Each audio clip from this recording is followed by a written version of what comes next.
This is worksheet 3, some angular momentum explanations. And to be quite honest with you, I don't know if I got all of these right. I could have gotten some of these wrong. So take what I say and take your knowledge of physics, try to combine, and if you disagree with me, just write what you actually think, right? Because I could have gotten these wrong. Numbers 1, 2, 3, and 4, the ones with dropping the masses, I'm going to save that till the end, just because what I truly believe, like what I think the answer is, it's going to take a while for me to explain, and I don't want to, take up your time for the other stuff. So I'll go through everything else first. I'll quickly say what I wrote, it says fill in the blank, does it increase, decrease, or remain constant? I'll say what I wrote, and then maybe you can think about why I wrote what I wrote, and if you disagree, you can, use your own knowledge. Okay, when a person drops the masses, for the two-mass system, angular momentum increases. For the person, the angular momentum stays the same, and for the whole system, angular momentum increases. Okay, hopefully you can think that through. Why I said that, and I'll talk about it at the end, my actual reasoning. So let's start with number 4. This is a very classic scenario. We have a person, right, on a chair, and they are spinning, and they bring the mass, they extend their mass. So maybe this is, or they extend it. So maybe this is initially, you have your masses, and then after, everything's extended. I don't know, maybe he's sitting like this. So, everything's extended, and what happens to the rotational energy? If you memorize that angular momentum stays the same, and you just wrote down stays the same here, guess what? It's talking about rotational energy. So you can't just, say, things stay the same. You are right, angular momentum would stay the same, because L is equal to I omega. L is equal to I omega. So little I and then big omega, right? That could lead to big I and little omega. So this is not something new, but the rotational energy, right, aspect of it, okay? What you have to remember in this kind of a scenario is that L is going to, I don't know if I should do numbers or anything. I don't know. I'll just do equation form. K rot is equal to 1/2 I omega squared. Gee, I wonder if that square is going to do anything. Spoiler alert, it will. Because take a look. Now, you have 1/2 little I, I'm just carrying over this scenario, right? Little inertia, rotational inertia. Big omega squared. Okay, now that's going to become 1/2 little I, and then it's going to become little omega squared. Well, guess what? When you're squaring a little omega, and I don't know if this will make sense, just in variable form, but when you're squaring something, if it's actually I should explain this in numbers. Let's say the rotational inertia increased by 2, so actually, yeah, let's do this. Sorry. Scratch everything I just said. So let's say the rotational inertia increased by 2. So the omega would have to decrease by 1/2, right? In order for these to be equal, it'll cancel out. So if you have 1/2 I omega squared, and you have 1/2 2 I, but you have 1/2 omega squared, you're squaring the 1/2 omega, so this becomes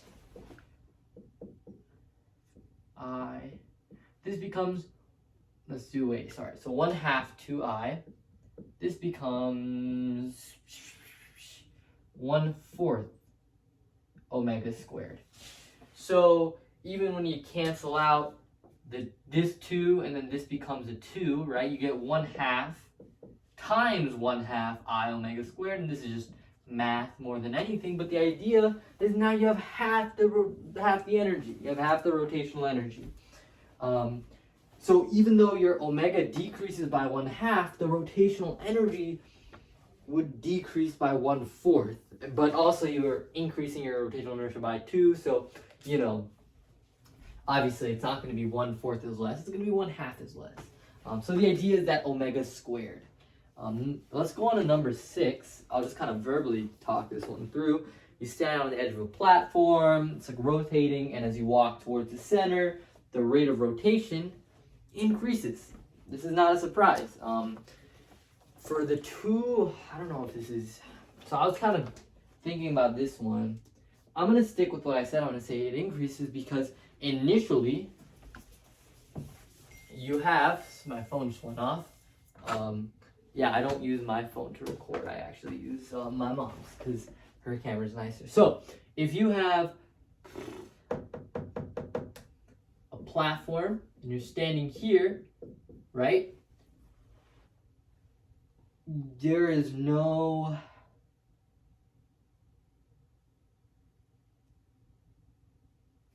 there's no outside torque for the whole system. So as you get closer, you get the whole system has less I because mass is getting closer to that axis of rotation.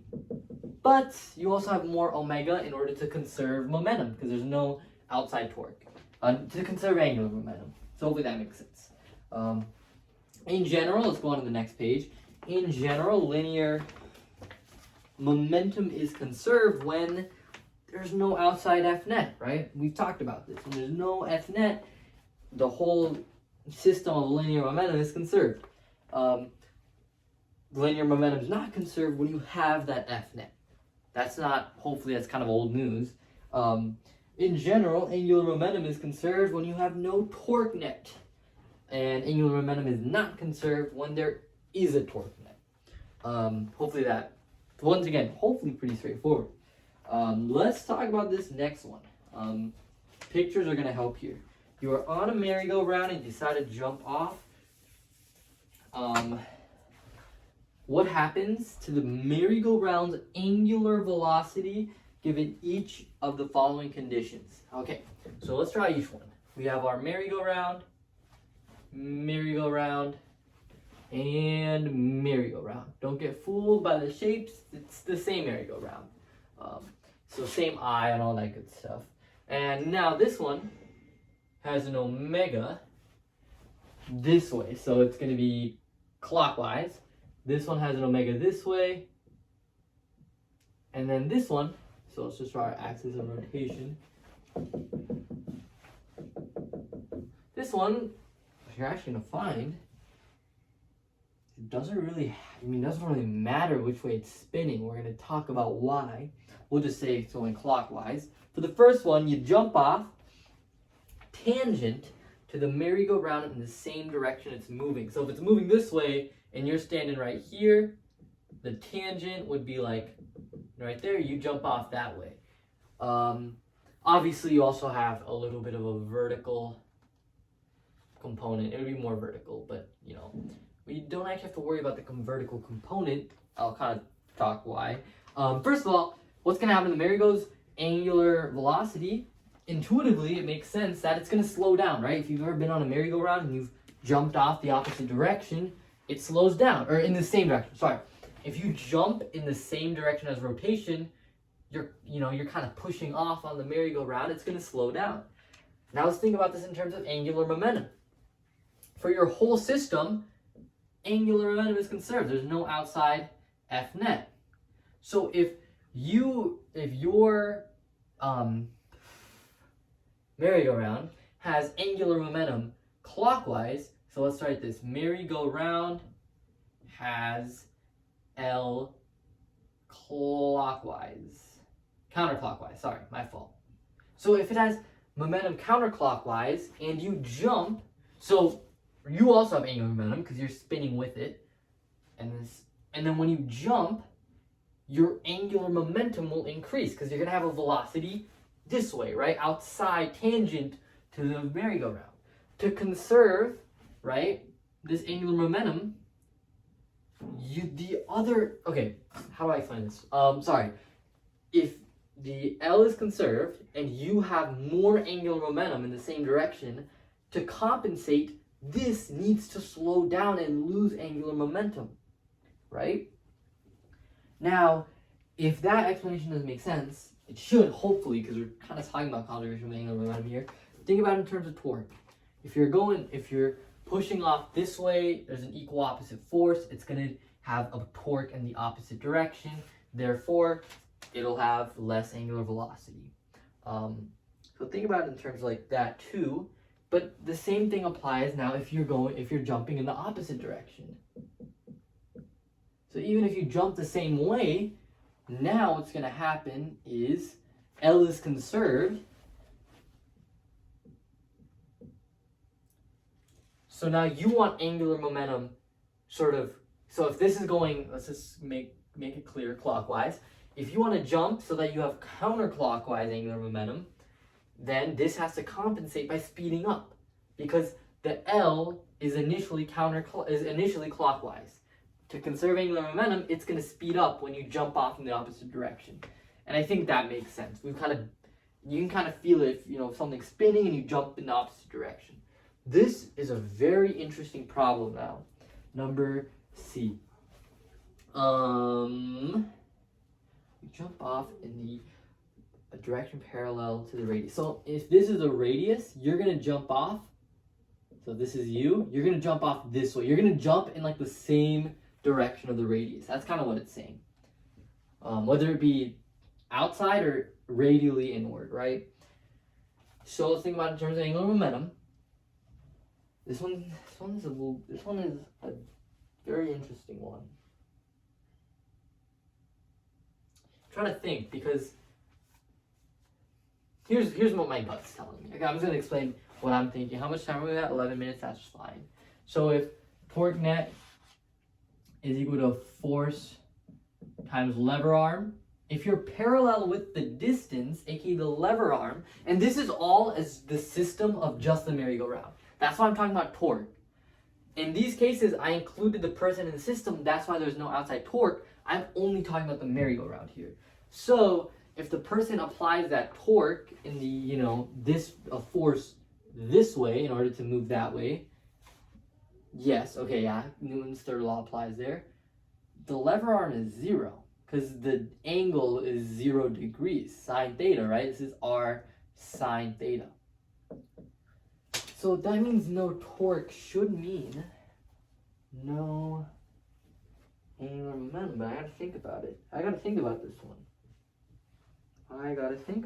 one. So because now if I'm thinking about it in terms of the whole system, so I want to give the whole system explanation.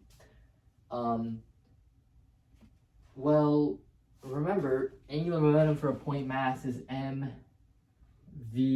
r perpendicular. So, mv perpendicular r. My idea is that when you jump off, you're gonna, like, if this was a top view and this was your radius and you're going this way, like, you're gonna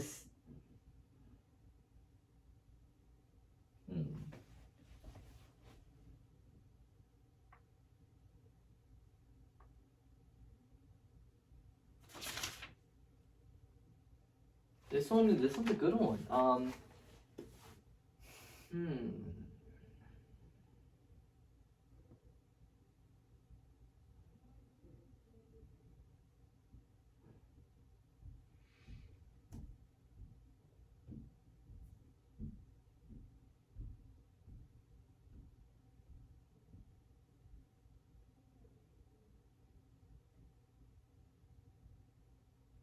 I'll have to think about this one. Sorry for the silence. Just 2 minutes of me thinking. Hopefully you skip this part. Yeah, I don't know for this one. I'm gonna just stick with what I said, that there is no torque, therefore the angular velocity of the merry-go-round stays the same. Could be very wrong on that. Okay, I'm gonna go through these ones very quickly. I've wasted time thinking. Okay, the video on Canvas, hopefully you find that video. It's basically this rocket booster with this rocket capsule, and it's like a view this way, and you have these thrusters, right? You have these thrusters. So the idea is that these it doesn't speed up or slow down. That's kind of because So if you had a thruster here, let's just do 2 thrusters to kind of show what I'm talking about. So there's these thrusters. So the reason it doesn't speed up or slow down when it, this is our axis of rotation, is because this force is this way and this force is this way. The net force is 0, right? Because this force cancels this force, but the net torque is not 0. There is a net torque, and that's why it angularly accelerates. So hopefully that, number 12, that's kind of the explanation there. But what happens in the video is that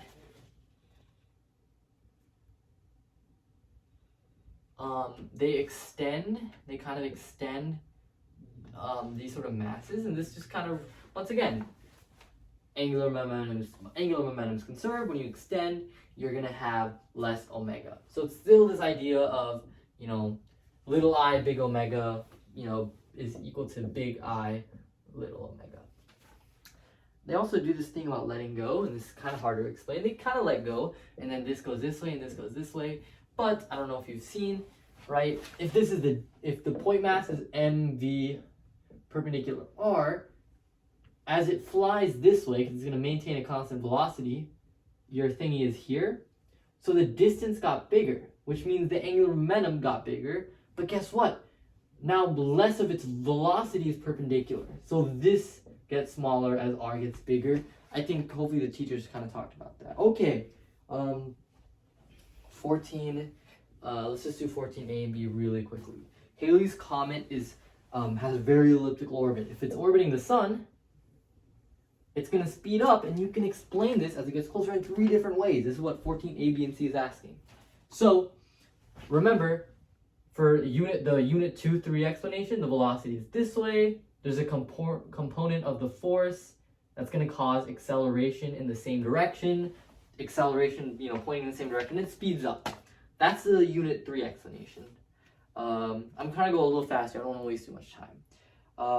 In terms of conservation of energy, explain why the comet moves faster. Well, here, it's going to have high UG. Remember, UG is negative, so UG is equal to negative G M over MM over R. So negative, farther away, that means you have more UG. So when you get closer, you have less UG. So you have to have more K to conserve energy. Now, with the angular momentum explanation, if this is our sun, right here, this R is really big. So the point mass is equal to mvr, right? Angular momentum is conserved. So big R means little v, but then as you get closer, angular momentum is conserved. Now, when I learned this, actually, one of the first questions I had is, why is angular momentum conserved? Well, because at every single point on this sort of thing, the FG points directly on the lever arm. So if this is like the lever arm, it's always pointing parallel to the lever arm. The angle is 0, it's not causing a torque.